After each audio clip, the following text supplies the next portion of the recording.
Bismillahirrahmanirrahim. Assalamualaikum warahmatullahi wabarakatuh. Perkenalkan, nama saya Sumiati dengan NIM D1A12108. Saya dari kelas B Agribisnis Fakultas Pertanian.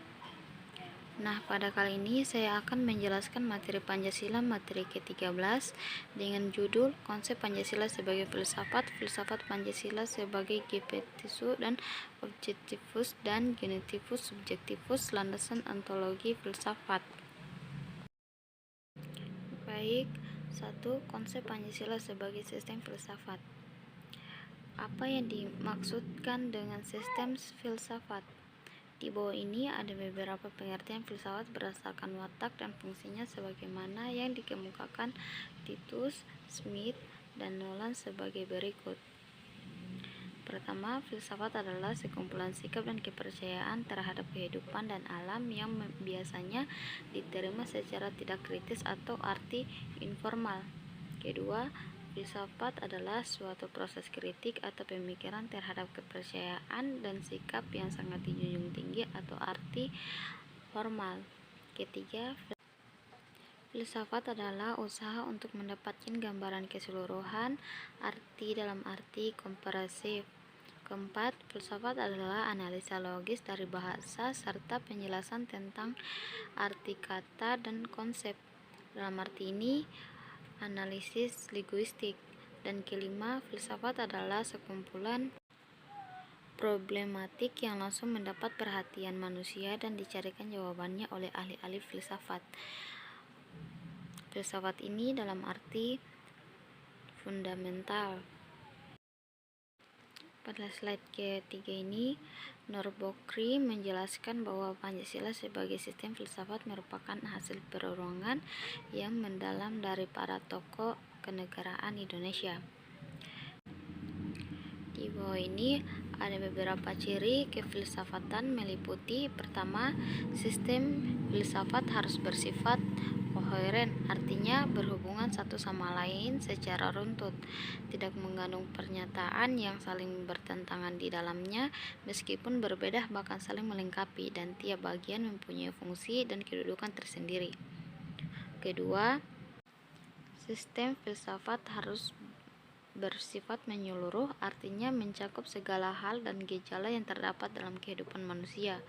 Pancasila sebagai filsafat hidup bangsa merupakan suatu pola yang dapat mewadahi semua kehidupan dan dinamika masyarakat di Indonesia. Dan yang ketiga, sistem filsafat harus bersifat mendasar, artinya suatu bentuk perenungan mendalam yang sampai ke inti mutlak permasalahan sehingga menemukan aspek yang sangat fundamental. Sastra Pratistya menegaskan bahwa fungsi utama Pancasila menjadi dasar dan dapat disebut dasar filsafat adalah dasar filsafat hidup kenegaraan atau ideologi negara. Istilah Philosophische Grundlage dan Weltanschauung merupakan dua istilah yang syarat dengan nilai-nilai filosofis, dikarenakan membedakan antara filsafat dan Weltanschauung.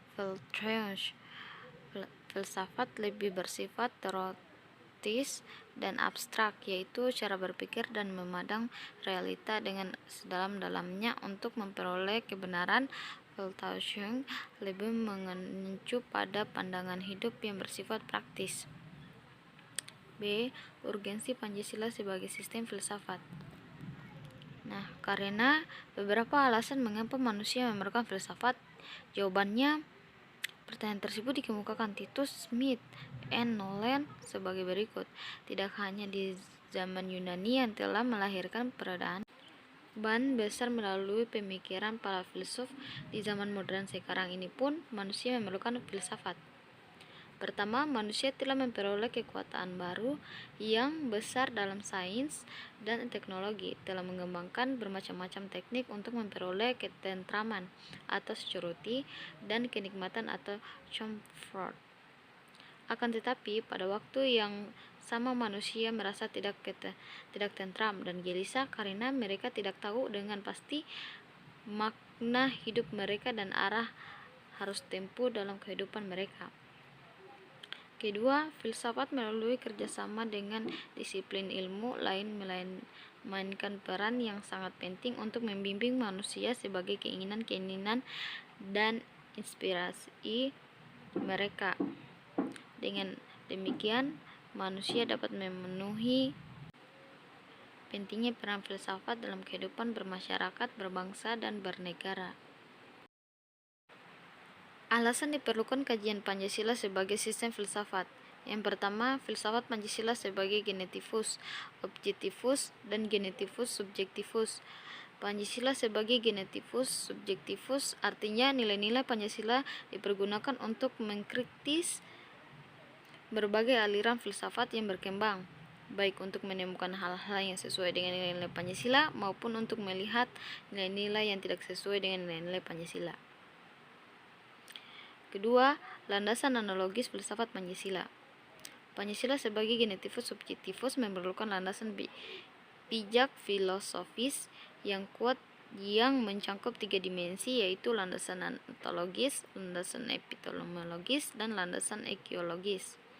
Ketiga, landasan epistemologis filsafat Pancasila. Epistemologi adalah cabang filsafat pengetahuan yang membahas tentang sifat dasar pengetahuan, kemungkinan lingkup, dan dasar umum pengetahuan. Epistemologi terkait dengan pengetahuan yang bersifat sui generis, berhubungan dengan sesuatu yang paling sederhana dan paling mendasar.